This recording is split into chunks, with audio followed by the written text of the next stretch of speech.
j'espère que tu vas bien. Je suis extrêmement contente de te retrouver aujourd'hui dans cette nouvelle vidéo et je pense que tu l'as compris, il y a vraiment pas mal de choses qui me font rigoler et en même temps qui m'énervent sur les réseaux, mais pas que moi, parce que j'ai quand même reçu encore une fois pas mal de messages lors de la boîte à questions qui de base était pour la FAQ. Donc je me suis dit, je ne vais pas tout mettre ensemble. Donc là, je te sors une vidéo concernant un mois blanc.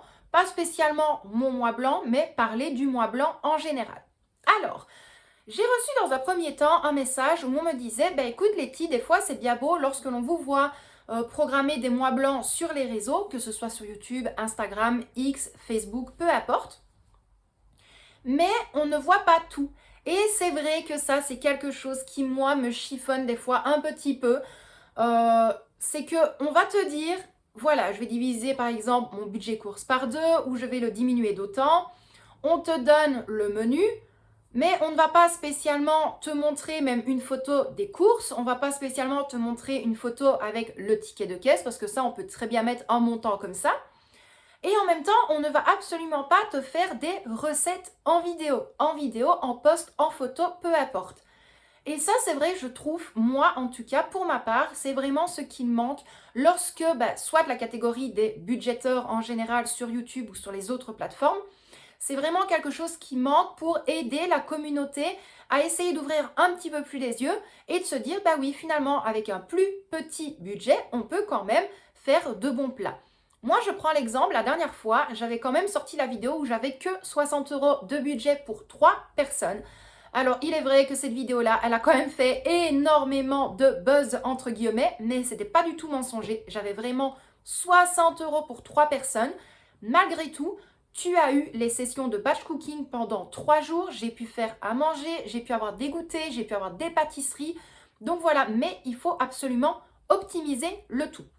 Alors, ensuite, le deuxième message que j'avais eu, c'était « Mais Letty, qu'est-ce que tu penses, toi, du mois blanc, si maintenant tu devrais le faire comme telle ou telle personne ?» Alors, il faut savoir, c'est que moi, les personnes extérieures, je m'en bats un petit peu les cacahuètes, comme je dis, parce qu'il y a certaines choses que moi, je trouve pas spécialement logiques, beaucoup de choses qui reviennent sur le tapis, beaucoup de répétitions, et en fait, c'est lassant.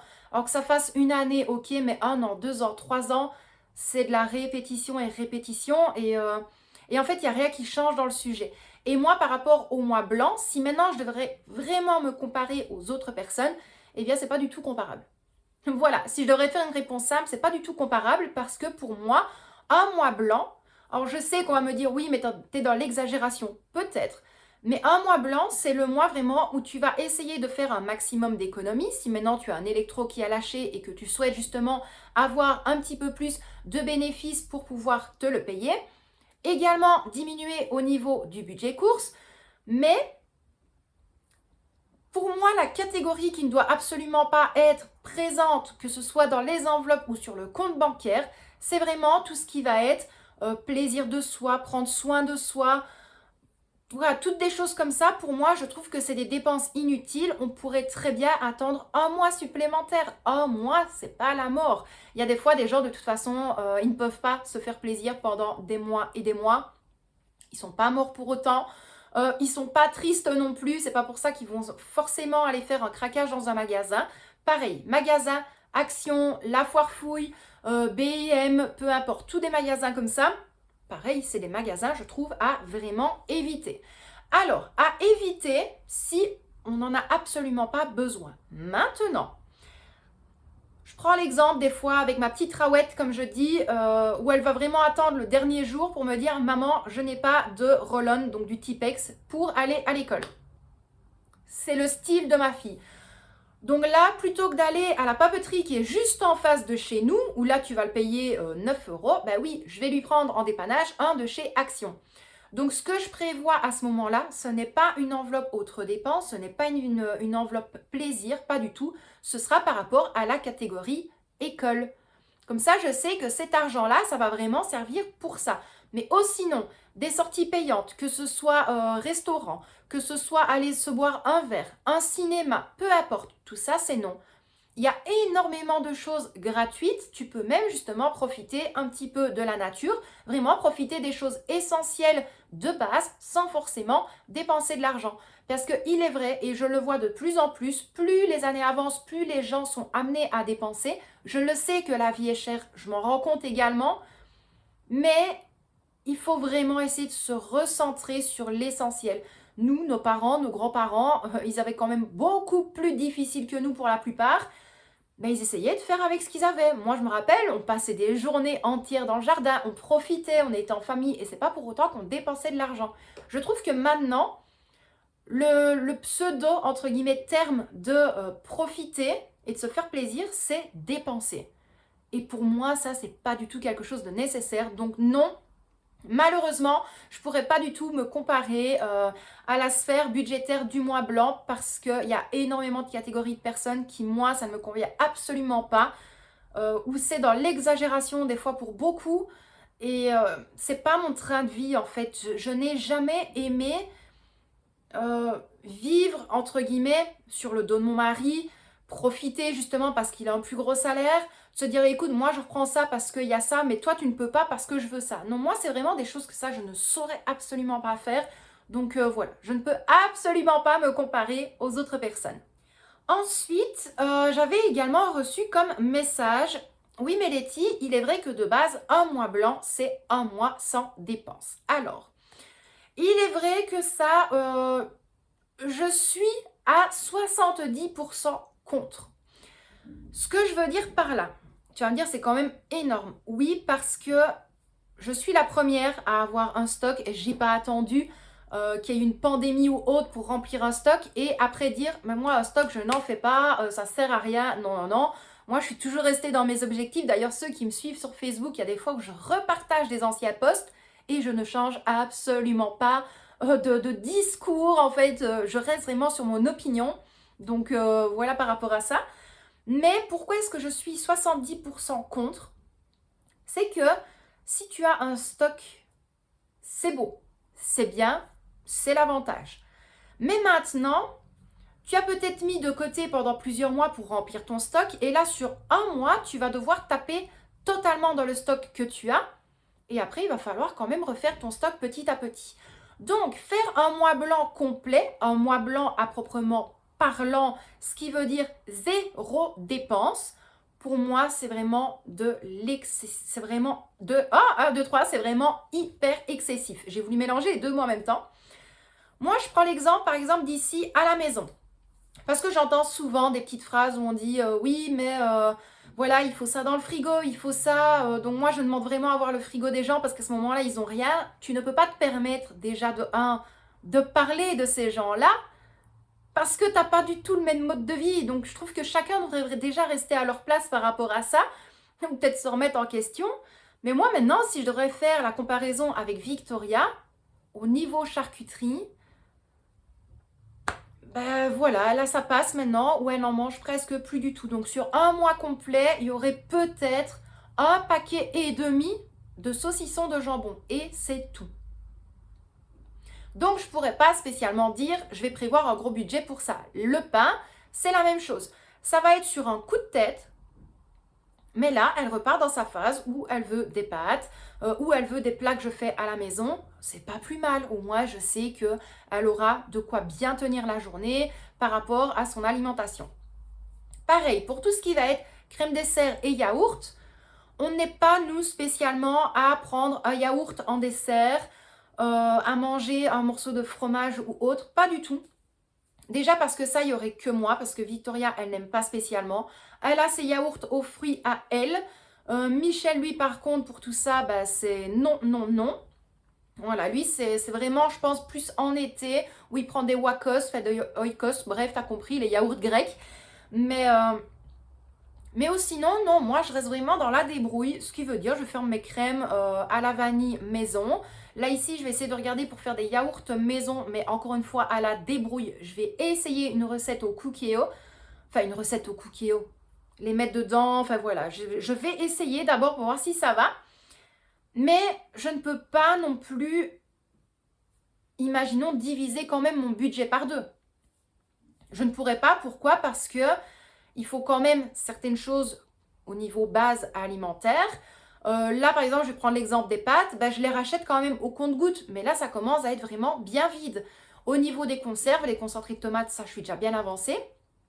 Mais voilà, faire un mois blanc totalement sans dépenses, ce sera un peu compliqué. Maintenant, si, je dis bien si, je reviens 2-3 ans en arrière. Donc là, le congélateur était vraiment blindé de chez blindé. Le garde-manger était plein. J'avais une armoire de la cuisine qui était pleine. Voilà, j'avais vraiment tout. Ça tournait, ce n'était pas de l'argent qui dort, s'il vous plaît. Les gens qui disent ça, arrêtez. C'est tout simplement alors que vous ne savez pas du tout utiliser un stock ou alors que vous ne cuisinez pas. Voilà, et que vous aimez bien remplir les armoires, tout simplement. J'aurais pu, plutôt, parce que j'aurais pas dû acheter à outrance. J'aurais pu taper dans mon congélateur à mort. Le congélateur, avec ce que j'avais à ce moment-là, je pouvais faire 3 mois en non-stop, ça passait sans souci. Les seules choses que j'aurais quand même dû acheter, c'était des pommes de terre, des œufs et du lait.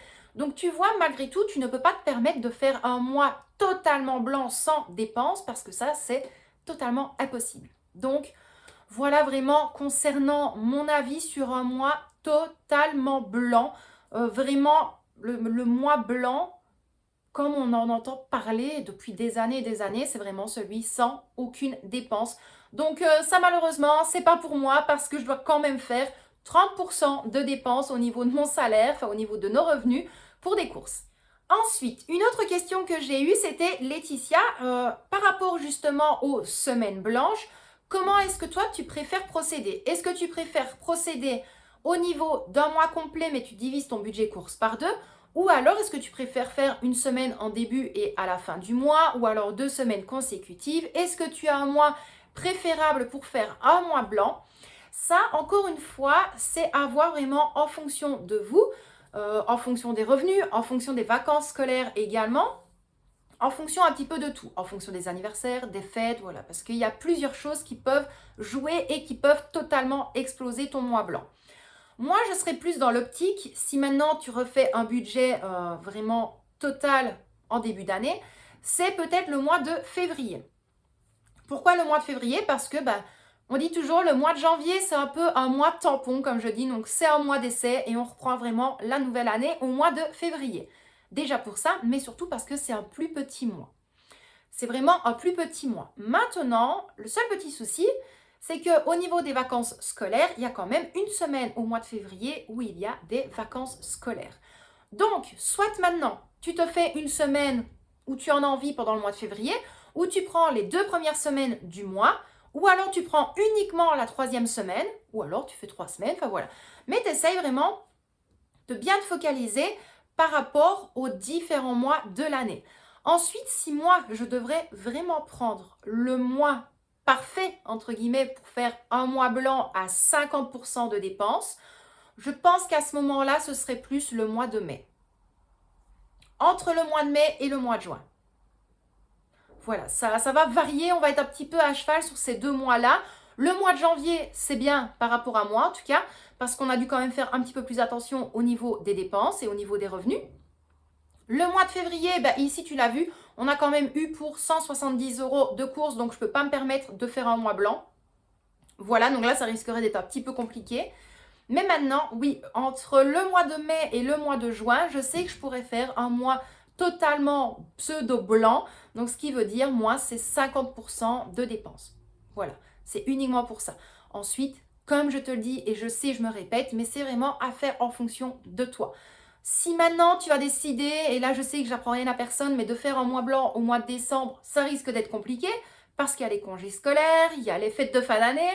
Ensuite, au mois de septembre, enfin à cheval, au mois d'août et septembre, tu as la rentrée des classes, donc tu sais qu'il va y avoir des frais scolaires et tout ça, donc pareil, c'est impossible. Ensuite, pour les personnes qui font les fêtes de base, entre guillemets, ce que je veux dire par là, c'est Pâques, Halloween, Saint-Valentin, c'est la même chose. Soit maintenant, tu prévois ton budget vraiment pour ces fêtes-là, qui est prévu en amont du mois blanc, et là, tu peux souffler et être tranquille. Par rapport à moi, je l'avais fait une année, donc je crois que c'était pour Halloween. On avait vraiment prévu de se faire une soirée avec Victoria. On avait passé une nuit complète. Donc on avait regardé des films, mais j'avais quand même acheté des pizzas, j'avais pris des chips. Voilà, c'était vraiment de la malbouffe. on est comme on est. Tout le monde, la plupart des gens aiment aussi. C'est juste que beaucoup de personnes ne vous le disent pas sur les réseaux. Mais j'avais prévu l'enveloppe Halloween justement. Et donc, j'ai pu quand même faire mon mois blanc à ce moment-là. Mais le budget pour la fête était prévu. Donc, essaye peut-être de prévoir en amont. Si maintenant tu dis, tiens, au mois d'avril, je vais faire un mois blanc ou une semaine blanche. Ah oui, mais mince, le 8 avril, il y a un anniversaire. Je le fais exprès parce que c'est mon anniversaire. Oui, je peux un petit peu de temps en temps me mettre en avant. Mais prévois-le. Tu vas pas dire, ah oui, mais non, mince, au final, je voulais faire un mois blanc, mais il y a un anniversaire, mais je dois faire le repas, je dois faire le gâteau, il y a les cadeaux. Voilà. Donc, soit tu te poses vraiment, tu te dis, tiens, ce mois-là, je n'ai qu'un anniversaire où il n'y a qu'une seule fête, je vais le prévoir et je peux quand même malgré tout faire mon mois blanc. Voilà, donc encore une fois, c'est vraiment à toi de voir un petit peu ce qui peut être faisable, ce qui peut être réalisable. Et après, si tu vois que tout simplement ce mois-là ne te convient pas, tu le déplaces au mois suivant ou alors tu fais ça quand tu en as envie pendant l'année. Voilà pour la vidéo d'aujourd'hui. Alors je sais que les questions ont été un petit peu à gauche, à droite. Je n'en avais pas eu spécialement beaucoup, mais il y en avait quand même pas mal qui se ressemblaient. Donc j'ai préféré tout remettre un dans l'autre. Mais voilà, c'est vrai que moi, tu sais très bien, mon franc-parler, ma grande bouche. Mais je donne raison quand même à pas mal de personnes dans le sens où on va te parler d'un mois blanc, on va te dire qu'on va faire peu de dépenses pendant le mois, mais tu ne vois pas les courses, tu vois pas le ticket de caisse, tu vois juste un montant tapé comme ça en fait avec ton clavier de téléphone ou clavier d'ordinateur. On va pas te montrer des recettes parce que ça ne fonctionne pas. Et ça, j'en ai parlé encore avec une personne, j'ai dit mais écoute, que ça fonctionne ou que ça fonctionne pas, si t'aimes cuisiner, fais-le, tu le fais pour toi. Ne fais pas quelque chose qui va plaire spécialement à ta communauté. Alors oui, si maintenant on court après l'argent et les vues, ok, je vais encore bien dire oui. Mais il y a des fois où moi aussi je sors des vidéos et elles ne fonctionnent pas. Mais je m'en fous. Je m'en fous parce que c'est du contenu que j'aime filmer. Mais maintenant, si on touche un sujet en particulier, pour moi c'est où tu le fais totalement ou alors ne le fais pas du tout. Voilà, ou alors ne le fais pas du tout parce que pour moi c'est un ni queue ni tête de dire je vais faire ça, j'enlève autant de mon budget course, on va partir sur ça comme menu, comme ça, comme ça, comme ça. Super, t'as pas de photos, t'as pas de mini vidéo, t'as pas de short, t'as pas de réel, t'as rien en fait qui montre ce que t'as cuisiné. Il n'y a rien au niveau photo de ticket de caisse, il n'y a rien au niveau retour de course. Mais comment est-ce que les gens peuvent dire ah ouais super, moi je vais te suivre, je vais faire ça. Mais en fait, la plupart des gens, ils ont des œillères devant les yeux parce que moi, je pourrais pas en fait avancer avec quelqu'un en disant ouais, je vais te suivre, mais que j'ai rien après en fait. Il me faut vraiment une attache entre guillemets pour dire voilà, je vais suivre cette personne-là. C'est comme si moi, je vais te dire je vais lancer un marathon de ménage, tout le monde va être au taquet et je vais te sortir des vidéos qui vont tout expliquer, mais où je vais rien te montrer. Ben moi ça en fait ça me lasse énormément sur les réseaux donc c'est pour ça en fait que ici sur YouTube je ne regarde que Annie Belly et que Lovely Lou parce que c'est les deux seuls chouchoutes que j'adore et avec qui je m'entends vraiment très très bien et en fait au moins là lorsqu'on parle d'un sujet, le sujet est approfondi, les vidéos sont vraiment bien travaillées, c'est pas quelque chose qui est mis à répétition donc franchement c'est deux personnes en or, maintenant je pense que beaucoup les connaissent. Ensuite ma petite chérie, ça, voilà, il y en a vraiment une qui me surpasse toujours et que j'adore, c'est Joël. Alors là, Joël, je trouve qu'on est vraiment de la même catégorie au niveau youtubeuse. C'est que ça parle de tout, ça parle de la vraie vie. Quand ça va pas, il y a des coups de gueule. Si elle est pas bien, elle le dit, elle le montre. Enfin voilà, il n'y a pas de fausses images sur sa chaîne. Et voilà. Et puis après, en dernier, il y a la petite Pute. Je sais que ça, beaucoup de personnes ne l'aiment pas, mais moi, je l'adore. Franchement, c'est pareil. Elle a un franc-parler, elle montre tout. Quitte à ce que ça déplaise, voilà, elle montre tout aussi. Donc, voilà, c'est vraiment, encore une fois, chacun faire son tri. Désolée, tu le sais, je crois que maintenant que je n'ai plus besoin de le dire, il ne soulève toujours pas les chaises. Mais... Merci. Mais donc voilà, moi je vais quand même arrêter là pour aujourd'hui, sinon la vidéo va être quand même trop longue et je sais que les gens n'aiment pas, mais moi j'aime bien discuter et toujours faire ce que l'on aime. Donc, encore une fois, je te dis un immense merci à toi d'avoir regardé cette vidéo, j'espère qu'elle t'a plu. Moi je t'envoie des tonnes de bisous, prends bien soin de toi et puis je te dis à très vite dans une prochaine vidéo.